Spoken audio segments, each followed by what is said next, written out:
Alors, M. Roy, vous êtes pêcheur depuis combien d'années? Oh, ben, ça fait longtemps. Depuis là, j'ai commencé à 12 ans. Est-ce qu'il y avait beaucoup de saumon dans ce temps-là? Ah oui. Rappelez-nous donc votre meilleure pêche. Ben, la meilleure de toutes que je me rappelle, c'était pour mon père que je la faisais. Ça a été de...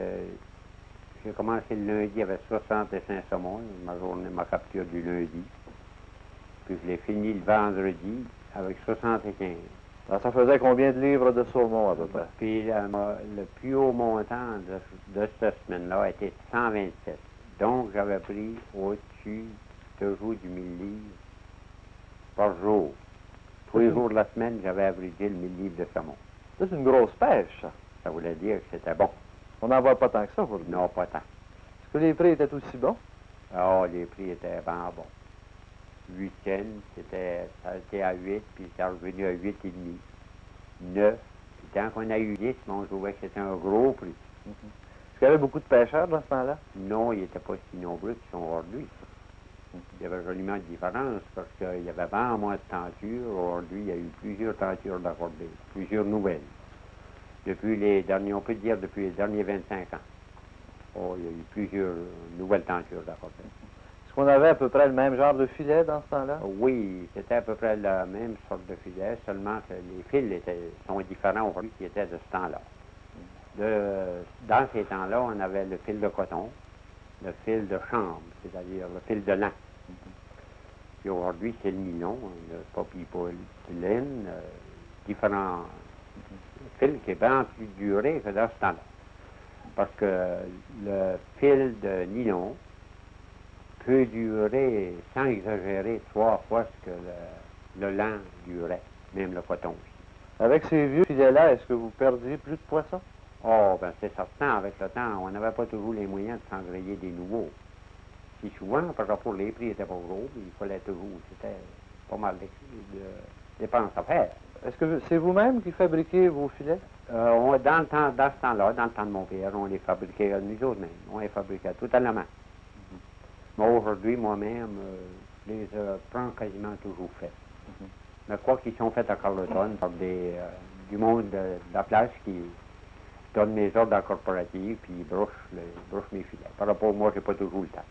Quand vous nous avez parlé de votre bonne pêche tantôt, ça remonte à combien d'années, ça? Ah ben, mon pauvre homme, ça monte à plusieurs années, parce que je vais avoir, moi, dans le temps, d'à peu près de 18 ans. De 17 à 18. Et puis, aujourd'hui, j'ai 69, j'arrive le 18 prochain. Est-ce que la pêche a diminué tranquillement? Le nombre de saumons a diminué.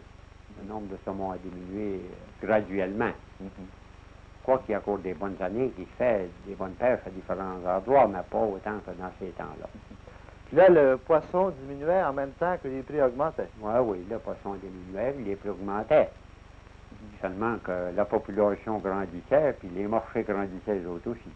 Comment ça se fait, d'après vous, que le poisson diminuait comme ça? Oh, ben, le poisson, une des premières grandes causes de la diminution du saumon, ça a été passer de protection des rivières. Ça a été la première des choses. Ensuite de ça, il y a bien eu d'autres facteurs aussi qui peuvent avoir amené à la diminution. Parce qu'il y a des lois aujourd'hui qui Les lois aujourd'hui sont correctes, sont observées, puis il y a un peu plus de protection qu'il y avait il y a plusieurs années, quoi qu'il y en a encore à faire. Dans les rivières, c'est bien compris. Il ne faudra jamais en avoir assez dans les rivières. Est-ce qu'il y a du braconnage encore aujourd'hui? Du braconnage, il y en existe encore. Je crois qu'il y a des bons gardes-pêche, il existe encore du braconnage. On ne peut pas faire grand-chose contre ça. Ben, faire, c'est comme un gars qui vend de la boisson en cachette, ça. Qu'est-ce que voulez-vous y faire? Hein? Il vient se faire payer. Ben, s'il se fait prendre, il paye pour. Il y a des clubs privés un peu partout, là. Oui, il y a des clubs, surtout des clubs, oui, évidemment, qui ont des terrains loués à différents endroits. Il y en a dans la rivière Matapédia, il y en a dans la rivière Restigouche, il y en a dans la rivière Cascapédia. Oui. Il y a des clubs formés un peu partout. Est-ce que vous avez eu l'impression que ces pêcheurs sportifs-là peuvent prendre autant de poissons que vous? Anciennement, oui. Ça, c'est une des causes aussi, anciennement, qui canuit un peu sur la protection du poisson. Par rapport, il n'était pas limité. Puis de nos jours, il existe des lois depuis chaque année qui les limitent. Voyez-vous? Un pêcheur de rivière a dépensé des milliers de piastres Seulement que lui, il vient pour le plaisir, puis son petit gréement pour prendre du saumon coûte pas si cher après tout. Tandis que nous autres, dans la mer, il faut calculer qu'on a des gréments qui montent des 7 000, 8 000 piastres, sans exagérer rien. Vous pêchez avec des tentures, vous? Est-ce qu'il y a d'autres sortes de pêche? Oh, il y a toujours, il y a les scènes qui s'emploient dans le golfe. C'est des, ils appellent ça les drivers.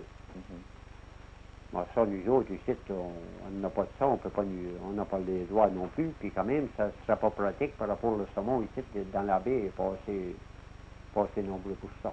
Rappelez-moi donc votre prise, là, quand vous aviez une vingtaine d'années, votre meilleure prise là, pour la saison. Pour la saison, ça a été 13 000 livres. Puis les années courantes, là, c'était les années courantes, c'était très rare que je prenais. Les années, en moyenne, c'était 5 000 livres. Tandis que l'an dernier, j'ai été seulement à 3 000 livres. Est-ce que vous pensez que ça va baisser toujours comme ça? Je ne pense pas beaucoup plus que ça, parce qu'aujourd'hui, avec les stations de pisciculture qu'ils ont, là, qui élèvent les poissons, puis avec la protection qu'ils font, ils peuvent les tenir là. Parce que vous le vendez beaucoup plus cher aujourd'hui. Ah, ben, leur double, tu ne pas leur double, parce qu'aujourd'hui, on parlait de 8 dans l'ancien temps, et puis aujourd'hui, on est rendu l'année dernière à 70, 72 cents. Vous êtes un vieux pêcheur, vous. Est-ce que vous aimez mieux prendre moins de poissons puis le vendre plus cher? Ben, c'est certain. J'aime autant d'en prendre. Je me satisfais avec, pourvu que la prise est bonne un peu, que d'en avoir beaucoup puis que la prise ne soit pas bonne. Aujourd'hui, par exemple, là, vous pouvez prendre combien de poissons par jour? Ah, ben, voyez-vous, la semaine dernière, j'ai pris 26. Dans une journée? Dans une journée, c'était ma plus haute journée. Mais dans des temps ordinaires, j'ai vu assez souvent des 40, 47, 50, 60. Je me rappelle d'avoir des prix d'un seul coup d'une pêche, là, pas extrêmement longtemps, c'était 145 livres, je pense. Puis ensuite de ça, à la corporative, il y avait peut-être dans le corps, j'ai pris d'un seul coup, d'une marée, une camionnette internationale d'une demi-tonne, là, sans boîte, sans rien, j'ai rempli là-bas. Est-ce que les tempêtes vous empêchent de les pêcher? tempêtes, oui, les tempêtes nous nuisent beaucoup. On a à subir, nous autres, tous les inconvénients de la mer. Il y a du bois qui s'en vient à drive dans les tempêtes, il y a tout ça chaud. Ça, je dirais toujours aux gens qui protègent les pêcheries, c'est correct de nous faire des lois, mais seulement de nous accorder tout ce qu'ils peuvent pour qu'on peut arriver. Par rapport avec les gréments qu'on a là, nous autres, de 7 000 piastres, puis l'ouvrage qu'on a à faire, puis qu'il faut subir les tempêtes, puis les dégâts qu'on peut avoir d'avant des tempêtes, il ne faut pas trop que les lois soient sévères dans la mer pour le pêcheur. Un pêcheur, quand je dis honnêtement, devrait être toléré un peu. Est-ce que ça vous fait de la peine les journées quand il y a de la tempête vous ne pouvez pas aller en mer? Non, pourvu que les restes ne brisent pas, ça nous fait aucune peine par rapport on sait que si nos restes ne sont pas déchirés, nos filets sont déchirés, qui n'ont pas eu de gros dommages par du bois, quelque chose qui a pu aller dedans, une tempête, là, tout seul, endommagera pas, puis que nos saumons seront dedans. À part des maillets qui peuvent se fabriquer. Est-ce que vous êtes un des bons pêcheurs de la région, vous? Ah, ben, je ne sais pas, il y en a qui disaient ça. Il y en a qui disaient que j'étais un pêcheur. Ben, je sais pas qu'ils trouvaient être bien bon d'autres, puis d'autres pas bons. Parce que vous êtes pas mal un spécialiste du saumon, ça. Ah, ben avec ça, c'est ça que j'ai fait la grande partie de ma vie. J'ai pêché, quoi que j'ai pêché? De la morue. J'ai commencé à 9 ans à pêcher de la morue. Puis ça, j'ai retombé le saumon.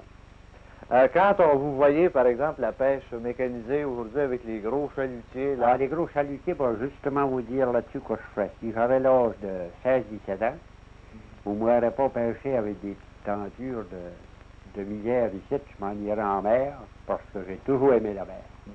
Je m'en irais en mer avec un chalutier, puis un équipage, puis je dirais je fais ma vie en mer.